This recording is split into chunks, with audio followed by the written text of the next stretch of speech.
The Philadelphia 76ers have failed themselves. They've failed you, and now it's time for us to take a stand.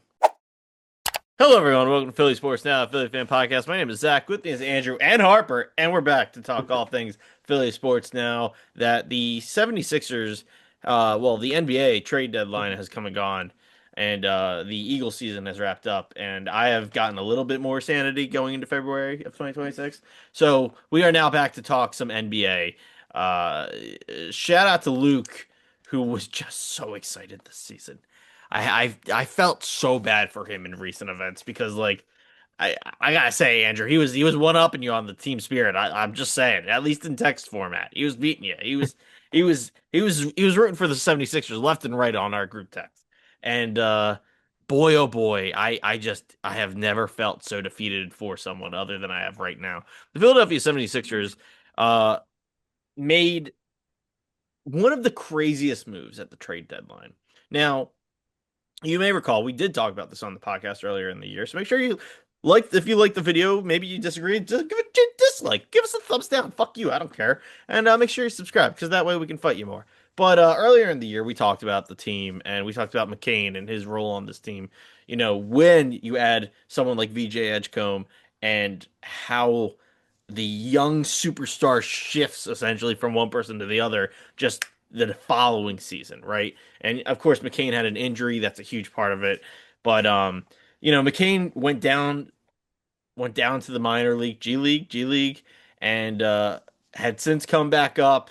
I would say had been improving. I'm sure Andrew can throw stats around to make it sound smarter, but the McCain situation was getting better in Philadelphia. And the 76ers were doing well. And Embiid was getting excited, and Maxey was getting excited. And then they go and trade McCain for what felt like a bag of chips. And everyone, it was the day before the trade deadline. And everyone and their mother was like, oh, hold. Everyone hold. They're going to trade all those picks plus some, and we're going to get some superstar pot position for a win now mentality. And then nothing happened. And then nothing happened. And that was a loud nothing. The silence was deafening. So much so that Daryl Morey had to do like several different interviews defending himself.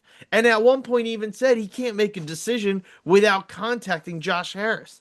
And I'm easily setting Andrew up for the rant of a lifetime with that comment. But the point is, regardless of if it's Harris, regardless of if it's Morey, this team, no matter how much these players want to win, this team itself, this organization has failed the people of Philadelphia and its fans.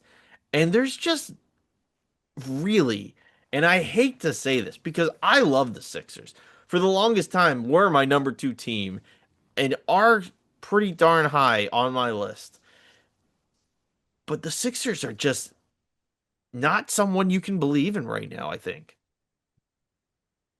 Yeah, I think, everything that's gone well this season has really set up the excitement. I mean, we've been on here before, and I've been talking about how exciting it's been this year.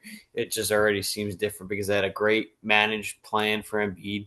They had a great managed plan for Paul George. And it was Tyrese working. Maxey, yeah, Tyrese Maxey took the next step this year. He became a true superstar that you've been waiting for. He's averaging over 30 points a game. He's a starter in the All-Star game. He's doing the first Sixer to be in a 3-point contest since Kyle Korver in 2005. So everything has just been setting up for great excitement, and it was ruined by Joshua Harris. I'm not even going to throw Morey in there because I don't. But Morey's not perfect. Don't get me wrong. Yeah, but is But Morey just too much of a lapdog at this point? Like I understand you're saying Harris is the one in control and he's the one causing problems, but at that point, then you have a lame duck GM. You have someone that does nothing and has no control. So essentially, you don't have a GM. yeah, but like he's making the moves in the end, so he didn't. Where he failed this trade deadline was he made that move under the assumption that he was going to make another move. And I think that other move might have got shot down by Harris because it would have put them over the tax point. So I think that's where Morey failed here. Was he should have known, like, so let's just say you're going after player X. He assumed he was going to get player X based off the deal he made for Jared McCain. Where in reality, he should have known how much player X was going to cost, and he didn't. So whatever this trade did, it wasn't able to get player X, and now you're left with nothing. And you really hurt your depth on this team, and it's a shame because with all that excitement, if the things don't go well in the playoffs, I truly believe you're going to point to the depth of this team. You're one injury, you're We one. always point to the depth, though. That's kind of my point of what I'm getting at here is it. But that's what I'm saying. You had it. You had it here if you kept McCain. Like you had Jared McCain and Quentin Grimes to back up Tyrese Maxey, right? Let's say Maxey gets 4 fouls in the opening 2 quarters, right? He's in giant foul trouble. You had Quentin Grimes. You had Jared McCain to go to. Now you're going to bring in Kyle Lowry. And everyone knows, being a Villanova fan, I love Kyle Lowry, but he's well past his NBA days. Um, that's the problem now is you're one injury, you're one game of Maxey being in foul trouble where you have to go to Kyle Lowry minutes because of this trade that you emptied a roster spot for. And all it looks like it is now is to get under the tax point because you didn't want to pay that extra money, which doesn't make sense in a year that's been this exciting. You had a chance to get to that spot. And I think to your point too is, that trade happens the night before and it's like, all right, hold up, something's going to happen. And the excitement just, I think, in a lot of fans just built because you expected that move to happen. And you're sitting there waiting all day Thursday, like, okay, when this move going to drop? When this move going to drop? And then it gets closer and you do another salary dump move and you get rid of Eric Gordon, which it's not a big loss, but it's, all these moves just turned into a salary dump situation. And you could have made those moves with and still got under the tax while keeping McCain. That's where the frustration builds. And yeah, again, it's pointed back to the owner that owns 3 franchises. Like that, that's where you have all this money clearly, and you're putting it into all these different teams. Like, how are you not willing to make that extra sacrifice to get to that next level? Like, you've never won anything as an owner in any of these teams. So, where is that to be put into? Like, that means What's his obviously third team? the New Jersey Devils. The Devils. I knew I it's that's a crazy thing too. Like they're all he owns a Philadelphia basketball team. He owns a Philadelphia football rivalry team, and then he owns a Philadelphia hockey rivalry team. Like it's just the most absurd money sprinkle of all time. And I'll since I interrupted, I'll say my quick piece. I've said this before. I'll say this again. Especially after this trade deadline, you should not be supporting this team financially. If you want to watch the games, whatever. Like I also watch the games. I also like to watch Pirates of the Caribbean. If that's related or not, that's up to you to decide. But my point is that I don't buy 2026, 2025 merch. Like and I think I've said it before, I'll say it again. It's a big thing in video games, it's a big thing in movies, all things I like. It's a big thing in sports too. But everyone listens with their wallet. And if you keep buying Sixers draft hats, Sixers jerseys, Sixers shorts, Sixers t-shirts, they're gonna keep doing what they're doing. I know that the black 2000s jersey is really cool, and I really wanted one, but I haven't gotten one. I said it, and I wasn't gonna buy it, and I didn't buy it.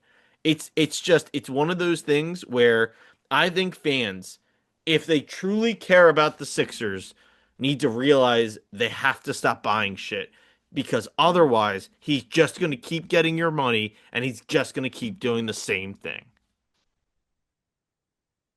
See, I disagree there because you have a team that's good enough to win. So like your Embiid window is coming down to the end soon. Like you gotta get out there. Like once Paul George comes back from his suspension, like when this big three is healthy, they've proven they can go beat the top teams of the East.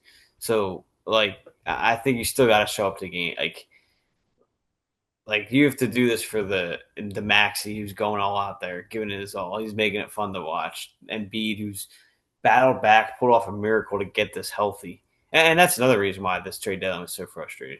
You had your superstar and Joel Embiid that came out and called you out, in an interview before a And they game don't listen to him. and said we've ducked the tax for the last whatever 3 or 4 years. Hopefully, it's a year we're going to go finally get past the tax and add it to this trade deadline. That was 2 days before the trade deadline. And what do? You trade Jared McCain, one of the most fun, whether you're talking talent or not, just one of those fun guys it seemed like in the locker room where this team just had fun with him, and you got rid of him. So what you did right there was spit in your superstar's face after he comes. Say what you want about him being injury prone, but I mean you can't hide the fact that he does what it takes to get back out there on the floor. And I blank on the doctor or the trainer that worked with him, but like credit to them working with him too, because what Joel Embiid's doing right now, I don't think anyone thought. I mean, I think 95% of this world just gave up on him the way this season started, and he's worked his way back, and he put everything he had and brought you into a chance to just give him a guy for the next year or two that puts you to that level that makes it fun for him and gives your team a real chance, and you didn't do that. And yeah, and like you said, Zach, Morey called out Harris in the press conference. Like he didn't duck around it. He literally said, I have to get approval if I want to make a move to go over the tax. So let's say Morey, he goes in and says, hey, I want this guy. And Harris is like, nah, he's not going to be the guy to get us passed. Well, like, Harris, like, no offense, you don't know anything about basketball. Like, trust your GM that you have in the office. Like, I think we're trying to offend him at this point. I definitely am. But see, that's where I disagree with you, Andrew, is because I understand and look, I said that. The players want to win. This is a disservice to these players. But you can't this team isn't going to win. I'm not going to sit here and tell you they're going to win. I have seen the script before, and it's going to be the same thing. I just If disagree in the sense if I don't buy my draft hat this year, like, it's not going to change anything. But that is, Andrew, that's literally how that works I because disagree with that. you are one of millions of people that go buy a draft hat. And then the millions of dollars that go into that is how that works. If you support this team financially, they will not change anything. And that's how you make change is you tell them no by sticking it to their wallet. If you don't buy those things, then they hear it. But yes, it's you single being the only person to not do it, it's not going to change a thing. Absolutely. But if you don't do it, and I don't do it, and Jimmy, who listens to our podcast, doesn't do it, and Sydney Lou down the street doesn't do it, and then Jimmy John down the street doesn't do it. I think I said Jimmy twice, doesn't matter. But like it all adds up, and that's how it works. It's the same in every industry. When a comic doesn't do well, people stop buying it, and then they fire the writer and they get a new team involved. It's exactly how all of this works. If you There's no one to stop buying fire. their merch, then they'll start looking to change something. There's no way to fire though. That's why it's different in my eyes than But, everything but else. that's the hardest thing about this with it being an owner situation. You can cheer fire, you can cheer sell That's the the team point. all you want. You can go to He's gonna go every out. game and say sell the team, sell the team, sell the team. He doesn't give a damn if he's making money off of it. That's what you have to not go to the games. You have to not buy the shirts. You have to not buy the hats because then he's going to start losing money on it. He's already going to start ducking the tax. Next thing he's going to do is get rid of superstars so he's paying less. And then he's making even less money. It's all about money. Yeah, but I just don't think you're like. I think he's gonna get enough Chick-fil-A deals, right? That's gonna bring that money back. He's gonna get enough everything else sponsor wise that he's gonna get just as much money as he wants. You see, I get it. I get it. You're looking at it with a doom and gloom attitude. My light did the thing again. I don't know what's going on. My lights aren't changing. But I get it. But there's just nothing else to like. This is how we as fans speak out. You have to stop supporting. If you want to support, by all means, go ahead. But the only way that the owner of this organization will ever hear your words is if you don't pay him. I think the majority of it comes from Harris, and I think that's where it's frustrating. But I just, again, I don't know. I don't think. I mean, you're always gonna have enough people buying things that I don't think it's gonna make a difference. Like you're never gonna have enough people not. You're gonna have a certain percentage that stop watching or stop going to games or stop. But like, listen, the Sixers were absolutely terrible last year. That's why were able to get VGH, come at the third overall pick, and you were still selling out the stadium. Like, I mean, just the way basketball is that popular of a sport, Philly's that big of a fan base and sports wise, where you're going to get enough people coming from other cities. That I mean, look at last year, right? When you played the Knicks and the Knicks took over the state, like he's still making money off that. So like that's why I don't think that's why I'm not. I wouldn't stop buying anything. Is because you're going to get enough money from other fan bases too, as well. Is my point because you're such a big market in itself, and you have superstars in itself, where you're going to get enough people from other teams that would just take over your stadiums, and he's still making the money. It But that's what it I'm saying. it starts Listen, with one move. If we're the podcast that starts it, I'll gladly start it. I'm just saying. no, but that's what I'm saying. Like you have enough guys on this team where it's not going to matter because listen, I'm going to stop buying it, right? But you're going to have a 10-year-old that loves Joel Embiid or loves Tyrese Maxey. He's going to get his him There's or her is going to go get his parents to buy that jersey, and there's your replacement for the jersey I skipped. Is my you point. Like you you got so many fun players on this team that it's not going to matter because you have so many outside the Sixers fan base. The Sixers sold the fourth most marketed um, merchandise last year. You think there's just Sixers fans in a year that they didn't even make the playoffs and they were one of the worst teams in the NBA? I'm telling No, you, because you have Joel based off Embiid. of what you're saying alone, based off of what you're saying alone, Harris will never sell this team. He's never going to get rid of it. So we But that's either what. have to stop complaining about him because he doesn't give a damn, or you do something about it. But again, to me, there's nothing you can do when it comes to the owner. Like he's the owner. He's But I see. I guess that's my point. Is criticizing them isn't enough. I'll say this: criticizing someone who doesn't care isn't enough. You criticize Howie Roseman, not Howie Roseman. He's not. He doesn't own the team. But Jeffrey Lurie. Jeffrey Lurie loves the Eagles. It's very evident he loves the Eagles, right? He did a lot to get the Eagles to win their first Super Bowl, let alone two.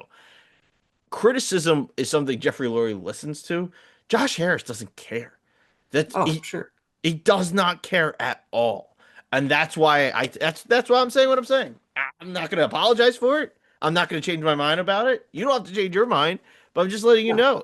Someone like Josh Harris And I'm just looks at letting the you know though, because Sixers think that you like a you took a year spreadsheet. off from buying things, and they were still fourth in the NBA merchandise purchased. If Sixers fans want to blindly let Josh Harris ruin the team, that's fine. That's up to them.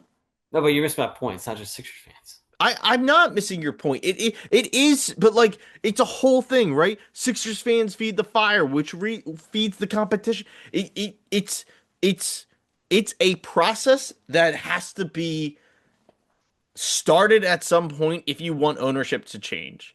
I get what you're saying because your point is that they're so wealthy it just doesn't matter, but But I'm not even just saying that. you I'm can't be saying afraid too of them. is the Sixers got so many NBA fan level players that it doesn't matter because you're getting enough merchandise purchased from outside Philadelphia Sixers fans. You're getting the people in California that love NBA that are just buying Tyrese Maxey jerseys. Just like when you walk around Philly and you see Steph Curry jerseys, that your Sixers are on that level now. Like they have Joel Embiid, they have Tyrese Maxey. That's why you're third and fourth in merchandise purchased in the NBA last season in a year where you missed the playoffs because you have that fun of a team. And again, when And I you look can't, at it, dude, I can't imagine what the end of the year sales are going to be with the black jerseys this year. Through the yeah, roof. It exactly, might be number one. Through the roof. exactly. I'm just saying. I'm just saying. Unless there's change, nothing's going to change. No, I don't disagree there, but when it comes to ownership, I don't think there's much you can do as a fan base. That's kind of the thing that sucks. We could sit here and yell about Josh Harris though until our face goes blue, but he doesn't give a fuck, dude. He does not care. And for that reason, he deserves the lowest and deepest pits of hell. And may God have mercy on his soul. I don't know. I changed. It's why jokes aside, like people like that can fuck off because it's like one of those things where he's taking. I mean, we could go into a whole rant about how sports is changing as a whole, but like he, as an owner that does not care about the sports team he owns, completely ruins that organization. So while we might be selling the most merch right now, in the next 5 to 10 years, the Sixers could be the least liked team in the whole league because of the way it's run. Yeah, I mean, they were the worst like team for a while when they started the process years. Yeah.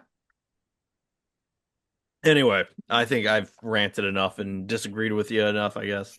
Um, I don't know. Before the All-Star break, how do you feel going into some rest time and with the team we have, I know you talked about still beating um other teams and et cetera, but like going into this All-Star break the way we are set up, I don't know, what's your takeaway?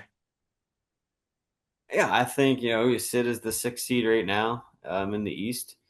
You have one game against the Knicks left before the break. If you're able to win that, you're going to be 2.5 games back from the two spot. That's how even the East is, from 2 to 6. So I mean, the one seed's pretty much out of the question, but the two seed's still in play. And if you can move up to the 2 or 3 spot, get home court there in those series, I think assuming this team is healthy, this team's good enough to win the East. I'm not going to sit here and say you're going to go beat the Thunder or the Nuggets. I think those are still, without question, the clear favorite in the NBA. But I think again, it took a lot of other teams' injuries, which is a shame. But with Jason Tatum being out this year, with Tyrese Halliburton being out this year, it opened up the East, and I think it's really created a window where if George comes back, he's ready to go from his suspension. You have Embiid still healthy. I mean, you look at it, right? Embiid and Maxey are combining for 60 points in themselves pretty much every game. And now, yeah, you add Paul George back with that. It goes a long way. And there's a reason why the Sixers are 20-10 in games Embiid plays. And then games he's not, they're 11-11. So I think, again, that shows you a lot there where this team is. So if he's out there, you're going to have to beat anybody. It's a matter of just putting the pieces together. And I think I trust Nick Nurse more than Doc Rivers. And I think I believe it. If you had Nick Nurse, I forget how many years ago this was now, and that year the Crazy. Sixers were up 3-2 against the Celtics, I think you win that series. Um, I doesn't. So I think again, you haven't been in that spot with Nurse because he's been battling all these injuries. Like last year, obviously, no one but was healthy. So I trust. I like Nick Nurse overall. I mean, I will the say it's third pretty quarter. impressive to hear you say well about Nick Nurse because considering the start of the season, we did talk about how Nurse was kind of one of the hiccups on the team with his third quarter adjustments and how he was able to handle the kind of deficit that the Sixers were having in the second half and having to come back and win. Yeah, and that's still there. I don't know what's happening in the third quarter, but when it comes to Nurse, I love his late game. I think he calls Hey, as a long as real he's countering it, as yeah. long as it's working, I mean, hey, I love his fourth quarters. I think he manages the minutes of players really good going into the fourth and at the start to make them as well rounded for the end of the game. And I think he draws up some really good plays that has won you multiple games late this year. Now, obviously, you play better in the third quarter. They're not coming down the stretch like that. But again, I don't know what it is with Nurse that he can't start third quarters good. I don't know. I don't know what the answer is to that, and I don't know what they're doing at halftime, but it's amazing. I saw a stat today. They actually released it after yesterday's game. They lost. The Sixers statistically, I think it's the worst point differential in NBA history in the third quarter. damn, Yeah, they're I don't still know what. winning. Yeah, yeah, oh yeah, they're still finding ways to win. It's truly remarkable. Like if you were able to figure out the third quarter, I think you could physically add at least 5 wins to this team. Yeah, that's crazy. One other thing I want to say is I know you talked about the standings in the East, but just the Atlantic, it kind of amazes me how I feel like the Sixers have a pretty good record and yet they're still fourth in that division. Yeah, a really good division, Yeah. and the East is competitive in itself. But you look at the other stars in the division. I mean, Jaylen Brown is just as good as Jason Tatum. He can fill in nicely, and that's why the Celtics are able to still win. The Knicks are still battling with the Nova guys, Jalen Brunson and stuff. Toronto Raptors have built a good young core as well. Excited to see a lot of those guys, but honestly, too, it's also not to get back in this argument again, but it speaks volume of their ownership. Like in reality, like the Celtics are willing to go take that next step. Oh, we lost Jason Tatum. How do we stay competitive? Like they lost a top five, arguably top five, definitely top 10 player in the NBA to a torn Achilles, and they're still top three in the East. Why? Because they're willing to go do the things to get to that next step still. And again, like look at it, right? Imagine, or actually not imagine. Look at last year. You lost Joel Embiid for most of the year. You sat there and did nothing, and just let the season go to waste. Right? Yeah, that's the difference in the ownership. It wasn't oh, the Celtics are that much better than the Sixers. It's no, they went out and did the things to fix what they were going to lose, and yeah, that's the big difference there. I will say, I think it's funny that you just mentioned like us arguing. It's like we both hate the fucking ownership. It's just how do we handle that? Right. But if I'm reading this correctly, I did want to ask one final question before we get going here. Are the Sixers currently, I mean, again, going to the All-Star break, plenty of season left. Um, go. Hmm. Are the Sixers currently holding the last playoff spot on the East? Technically, since the NBA added the play-in system, the technically the top six are the playoff teams, and then 7, 10 face each other, 8, 9 in the little playoff system to get to the final 8 for the playoffs. And technically, the play-in stuff isn't qualified as playoffs, but um, in reality, 10 teams will go into the postseason. So But depends how you look at it. we have the last True. spot. Yeah, we have the last true spot without worrying about a play into the playoffs. Gotcha. Gotcha. So what And you're even saying that, is, what's crazy in that self is you're only a game and a half up on that 7 spot. So like, that's how yeah, crazy the East is. Like I joke about being 3.5 to go to two, the 2 seed. You're also one from dropping down to 7. yeah. No, that's wild. But all right, well, I think that'll about wrap it up here. Thank you everyone for listening to Philly Sports Now, Philly Fan Podcast. You can find us on social media, links in the description below. Make sure you subscribe for further updates and changes to the podcast, to the program. Thank you everyone for listening, and as always, play the song. Good night.